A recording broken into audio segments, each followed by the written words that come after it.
믿기 힘든 일이 벌어졌습니다. 한국 그 후진국에 왜 가야 하냐며 단칼에 수학여행을 반대하던 일본인 부모님이 있습니다. 그러나 그렇게 떠난 수학여행에서 그 여고생은 한국 도착 단 3초 만에 충격에 빠져 입을 다물지 못했다고 하는데요. 도대체 이 학생은 한국에서 무엇을 본 걸까요? 지금부터 그 이야기 함께 들어보시죠. 안녕하세요. 제 이름은 미우치 하루나예요. 저는 도쿄에 있는 세이카 고등학교 2학년생이에요. 우리 가족은 평범한 일본 가정이었지만 한 가지 특별한 점이 있었어요.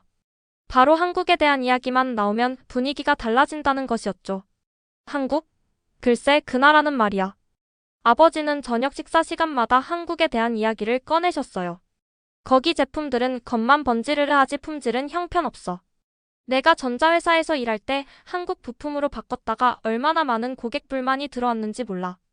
아버지는 젓가락으로 공기를 가리키며 계속 말씀하셨죠. 게다가 그들은 역사도 제대로 가르치지 않아. 자기들이 유리한 것만 골라서 교육한다니까. 어머니도 고개를 끄덕이며 동조했어요. 맞아요.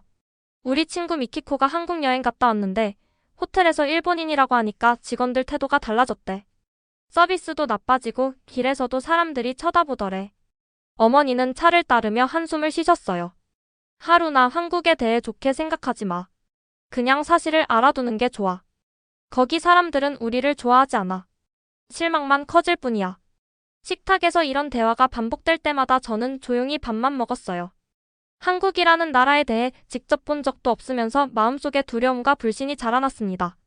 뉴스에서 한국 관련 소식이 나오면 아버지는 TV를 끄시거나 채널을 돌리셨어요. 또 과장된 보도야. 실상은 전혀 달라. 가을 학기가 시작된 어느 날이었어요. 담임 선생님이 교실 앞에 서서 중요한 발표를 하셨습니다. 여러분, 올해 수학여행은 한국 서울로 결정됐습니다. 이번 주말까지 부모님 동의서를 제출해주세요. 그 순간 교실은 환호성으로 가득 찼어요. 친구들은 K-팝 스타들을 볼 수 있을지, 한국 화장품을 살 수 있을지 흥분해서 떠들었죠. 하지만 저는 얼어붙은 것 같았어요. 한국이라고? 정말 가야 하는 건가? 그 심장이 빠르게 뛰었고 손바닥에는 땀이 배어나왔습니다. 수업이 끝나고 혼자 책상에 앉아 있었어요. 유카리와 미호가 저에게 다가왔습니다. 하루나 너도 기대되지 않아? 명동에서 쇼핑하고 한강에서 야경도 볼 수 있대. 응. 그러게. 대답은 했지만 마음은 전혀 그렇지 않았어요. 집에 돌아가서 수학여행 동의서를 내밀었을 때 예상했던 반응이 그대로 나왔습니다. 한국이라고. 아버지는 신문을 내려놓으며 소리쳤어요. 절대 안 돼. 거기서 뭘 배울 게 있다고 그런 곳에 가려고 해? 어머니도 한숨을 쉬며 말씀하셨어요. 하루나 다른 친구들은 다 간다고 할 테지만 너는 안 가도 돼. 선생님께 말씀드릴게. 그날 밤 침대에 누워 천장을 바라보면서 많은 생각이 들었어요. 부모님 말씀대로 한국이 정말 그런 곳일까요? 하지만 학교에서는 왜 한국으로 수학여행을 가기로 했을까요? 선생님들도 다 좋아하시는 것 같았는데. 반 친구들의 즐거워하는 모습이 떠올랐어요. 다음날 아침 미호에게 카톡을 보냈어요. 한국에 대해 뭐 알아? 솔직히 나 좀 겁나. 몇 분 후 답장이 왔어요. 내 사촌이 작년에 교환학생으로 한국에 갔었어. 진짜 좋았대. 사람들 친절하고 음식 맛있고. 넌 왜 걱정해? 이건 부모님이 말씀하신 것과 완전히 달랐어요. 누구 말이 맞는 걸까요? 결국 용기를 내서 결정했어요. 직접 가서 확인해 봐야겠다. 부모님을 설득하는데 이틀이 걸렸어요. 결국 선생님께서 전화까지 하신 후에야 겨우 허락을 받았습니다. 여행 당일 하네다 공항에 모였어요. 친구들은 들뜬 표정이었지만 저는 여전히 불안했죠. 비행기에 오르면서 창밖을 바라봤어요. 서울까지는 불과 2시간 비행이지만 제 마음은 훨씬 더 먼 거리를 느끼고 있었습니다. 비행기가 인천공항에 착륙했을 때 심장이 터질 것 같았어요. 이제 진짜 한국이구나. 이곳에서 무슨 일이 벌어질까? 인천국제공항에 발을 내딛는 순간 제 심장이 빠르게 뛰었어요. 넓은 터미널은 상상했던 것과 너무 달랐습니다. 우와, 여기 정말 깨끗하네.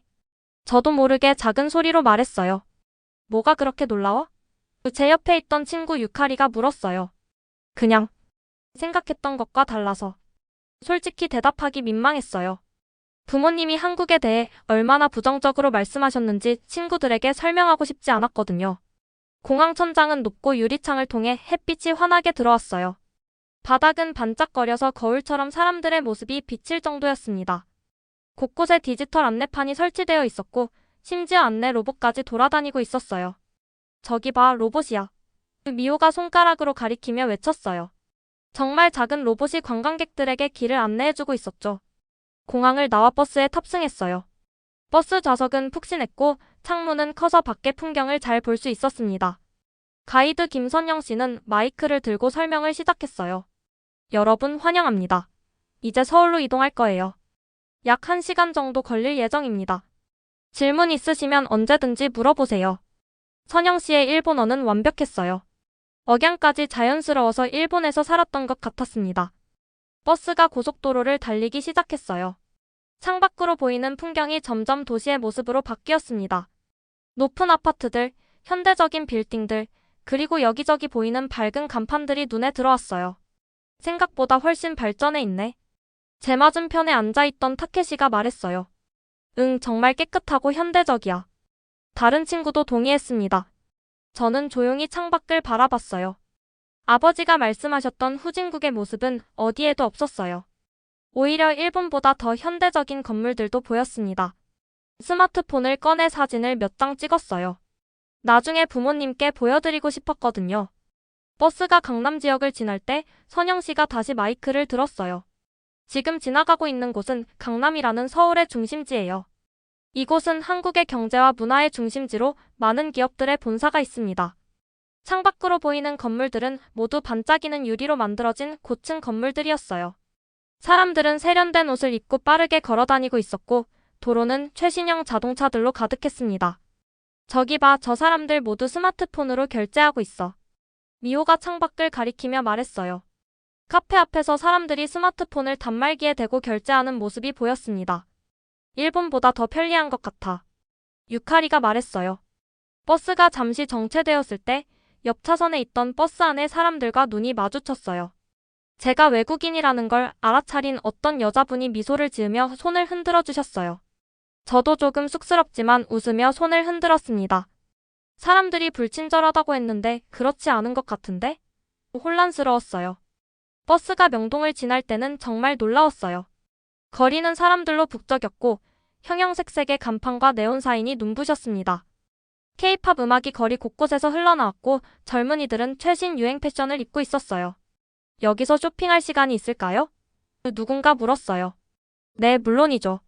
내일 오후에 명동에서 자유시간이 있을 예정입니다. 선영 씨가 답했어요. 마침내 우리가 묵을 호텔에 도착했어요. 로비는 넓고 모던한 디자인이었습니다. 체크인을 기다리는 동안 저는 창밖으로 서울의 야경을 바라봤어요.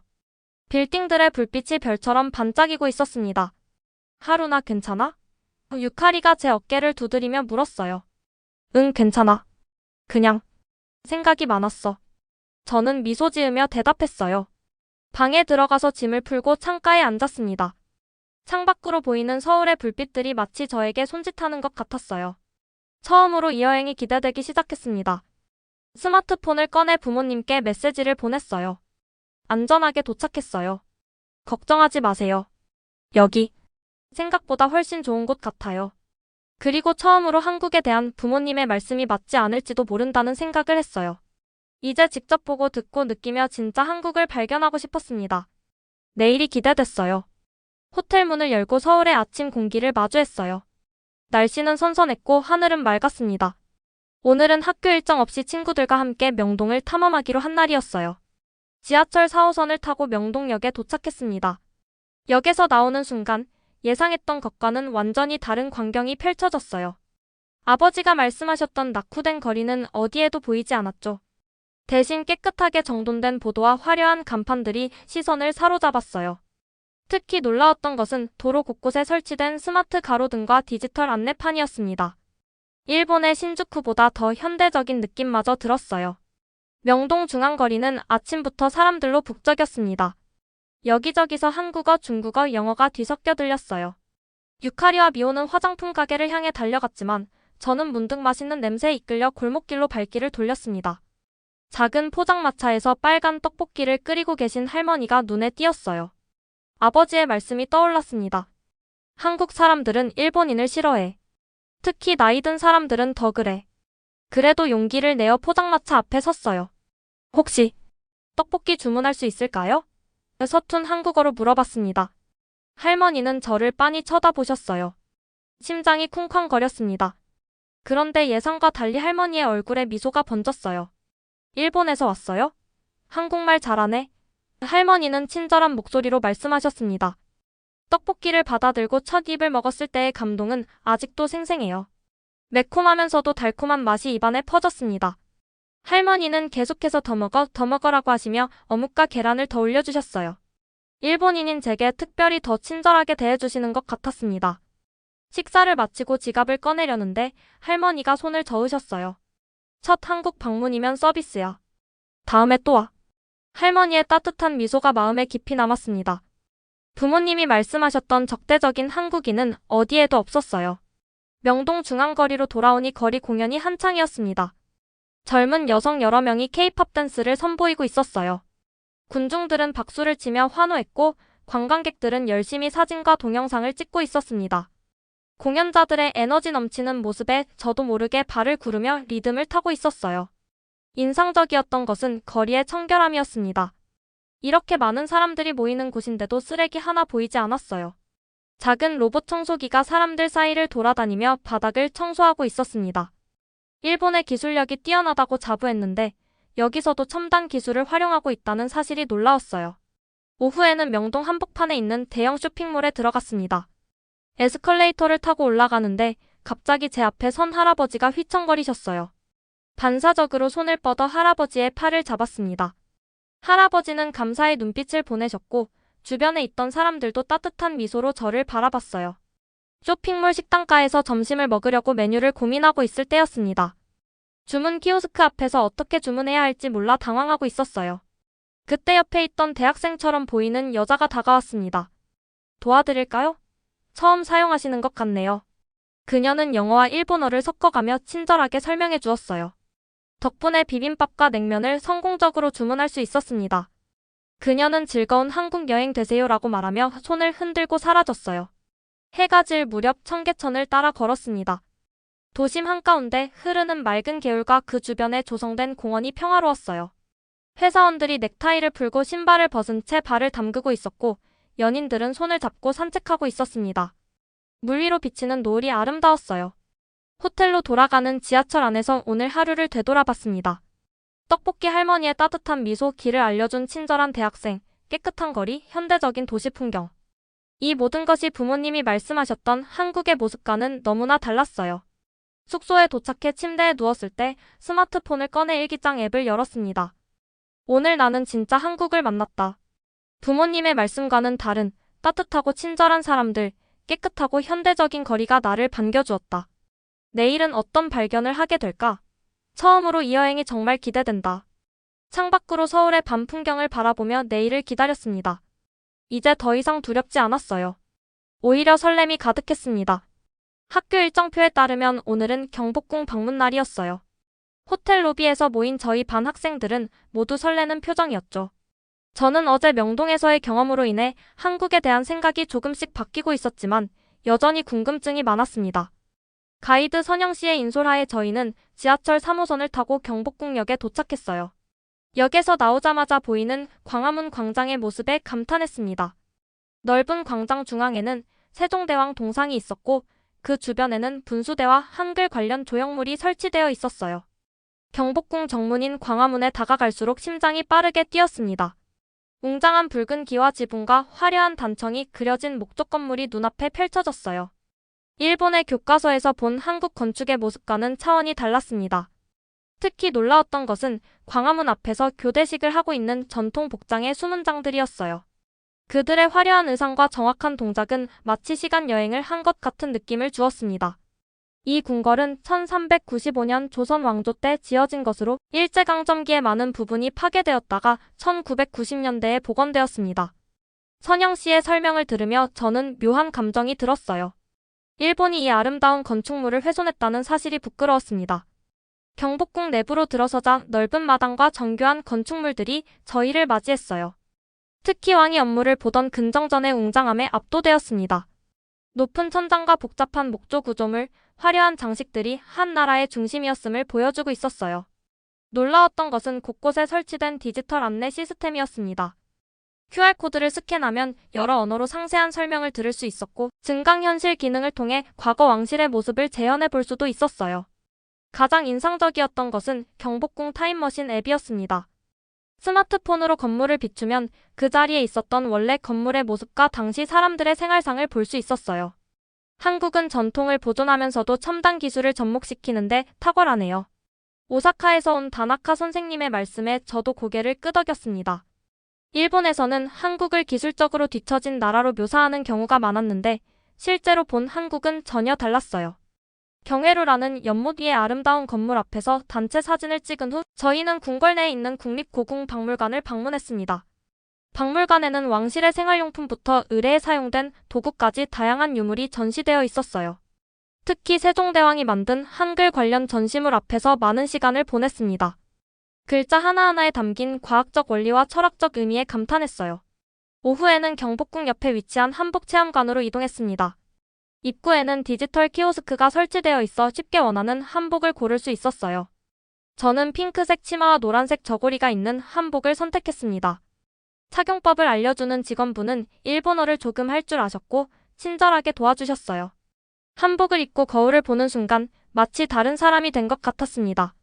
넓은 치마가 움직일 때마다 우아하게 흔들렸고 단아한 저고리는 제게 특별한 자태를 부여했어요.